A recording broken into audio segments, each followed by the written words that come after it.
और कोई काम पे नहीं आया है क्या? जी साहब, कोई और काम पर नहीं आया है।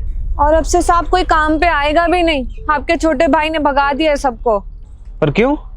साहब, आपके छोटे भाई ने सबको गाली गलौज करके भगा दिया है। सामने सब लोग दिहाड़ी मजदूरी मांगने आए थे, लेकिन छोटे साहब ने बोला काम के ना काज के पैसा मांगने आ जाते हो हर रोज। अब साहब आप ही बताइए, हम दिहाड़ी मजदूर हैं, अब सुबह काम करते हैं, रात में कमा के ले जाएंगे, तभी तो घर में राशन पानी भरेंगे ना। लेकिन साहब को समझ में ही नहीं आया, सबको गाली गलौज देके मन निकाल दिए हैं और सबका सब गुस्सा आ गए हैं। अब कोई काम पे नहीं आएगा। आप ही बताइए ना साहब, ऐसे किसी का बेइज्जती करेंगे काम पर तो कौन आएगा?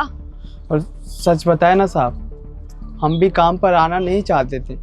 हमें भी आपके भाई ने गाली गलौज किए थे, पर वो आपका एहसान है, आपसे हम पैसे लिए हैं, इसलिए हमें काम पर आना पड़ा। नहीं तो आप ही बताइए साहब, जहाँ काम के बदले गाली सुनना पड़े वहाँ कौन काम करना पसंद करेगा? पर वो ऐसा किया है क्यों? क्यों गाली दे रहा था वो? साहब हम दिन भर काम करते हैं और वो आकर बोलते हैं कि तुम लोगों ने काम नहीं किया। सारा काम खत्म कर देते हैं जो जो बोलते हैं। पर साहब हमें लग रहा है ना, वो नशा भी कर रहे हैं। आकर झूमते रहते हैं और गाली भी देते हैं। हमारी बीवी को भी गाली दिए थे साहब। हम ये सब बर्दाश्त नहीं कर पाएंगे साहब। वो आपका एहसान हमें यहाँ पर बांध के रखा है। तू जब मेरे पास काम करता है इतने सालों से, तो तुझे पता है ना कि साल में 10 दिन के लिए वो आता है हमेशा जब उसका छुट्टी होता है तो। पर उसका संगति ऐसा है तो हम क्या कर सकते हैं बता। छोटा भाई है मेरा। पापा ने वचन लिया था हमसे कि उसको तू एक भाई की तरह नहीं एक बाप की तरह मानेगा। हम चाह के भी उसको नहीं डांट पाते हैं, ना कुछ बोल पाते हैं। उसका जो मन करता है वो करता है। और माँ भी कुछ नहीं बोलती है, बोलती है छोटा है जाने दे, धीरे धीरे समझ जाएगा। मेरे हाथ तो बंधे हुए हैं, क्या कर सकते हैं। अब 10 दिन के लिए हम गए थे बाहर काम के लिए, देखो यहाँ पर सारा गू गोबर कर दिया। क्या करे तू ही बता। कोई भी काम पे नहीं आ रहा है।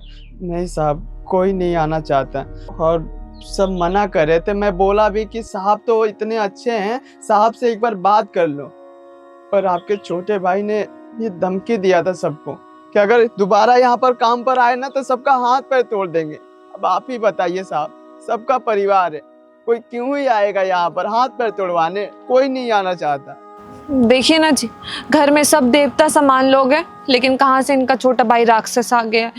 ये लोग कितना सम्मान वाले लोग हैं, सब इज्जत करता है गांव में इन लोगों का, लेकिन एक इनका भाई है जो सबका बेइज्जती करते हैं। साहब आप कुछ बोलिए ना अपने छोटे भाई को, ऐसा तो आपका सारा कारोबार नष्ट भ्रष्ट कर देंगे वो एक दिन। अरे हम क्या करें, उसको यहाँ का कुछ भी पता नहीं है। वो शहर में रहता है, वहाँ पर गलत लड़कों के साथ में यही सब चीज सीखा है। अब उसको यहाँ पे किससे कैसे बात करना है ये चीजें पता नहीं है। और गलती हमसे ही हो गई। वो जिस दिन आया उस दिन मैं बाहर चला गया काम से, और आज आ रहा हूँ तो देख रहा हूँ यहाँ पे कोई है ही नहीं। पर कोई अगर काम नहीं करेगा तो कैसे चलेगा नर्सरी? फिर सारे फूल तो खराब हो जाएंगे, यहाँ पे सारे बिजनेस चौपट हो जाएंगे। हाँ साहब, पर किसी की इज्जत जाए और काम करे, कहाँ करने आए हैं साहब? मैंने कभी ऐसा तुम लोग के साथ में किया है क्या? मैं तो तुम लोग को अपने फैमिली की तरह मानता हूँ। जितना जो एडवांस मांगता है मैं देता हूँ, जिसको जो प्रॉब्लम होता है वो भी मैं देता हूँ। पर अगर तुम लोग काम नहीं करोगे तो फिर कैसे होगा? तुम तो हमें जानते हो ना, मैंने कभी तुम लोग के साथ में दुर्व्यवहार किया है? नहीं साहब। तो फिर उसके बाद के लेके क्यों तुम लोग इतना बखड़ा कर रहे हो? एक काम करो, सबको बुलाओ, मैं बात कर लूंगा।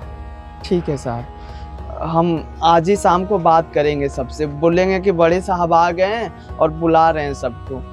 देखो जो भी गलती हो गई है मेरी तरफ से जाके सबको सॉरी बोल देना। तुम बोलना कि बड़े साहब माफी मांग रहे थे तुम लोगों से, कि छोटे साहब को गलती समझ के उसको माफ कर देने के लिए। छोटा है, कुछ दिन में चला जाएगा, फिर तो हमें रहेंगे ना तुम लोग के साथ में। ऐसा फिर से दोबारा नहीं होगा। और मैं अपने भाई को भी समझा दूंगा कि वो आगे से यहाँ पे आए ही नहीं। ना वो आएगा ना तुम लोग को कुछ बात होगा। हम अगर जाएंगे भी तो तुम यहाँ पे कामकाज अपना देख लेना। मैं आके जैसे भी होगा मैं मैनेज कर लूंगा, उसको यहाँ पे नहीं आने दूंगा, ठीक है? साहब आपका बहुत इज्जत सम्मान करते हैं, बस आपके खातिर हम सबसे बात करेंगे, सारी महिला को समझा देंगे कि साहब दिल से माफी मांगे हैं और आगे से उनका छोटा भाई किसी को भी गाली गलौज नहीं करेगा। ठीक है, तुम भी जाके जो भी महिला लोग हैं ना सबको समझा देना कि ऐसा ऐसा हुआ था, ठीक है? दोबारा से ऐसा कभी नहीं होगा, ठीक है? और हाँ एक बात और, जो भी पैसे सबके बने हुए हैं मैं सबका पेमेंट करूंगा। बुला के लेके आना शाम को घर पे, मैं सबको दिहाड़ी दे दूंगा, ठीक है? जी साहब ठीक। एक काम करो तुम लोग ना, काम खत्म करके आओ घर पे, ठीक है? जी ठीक है, कर लो।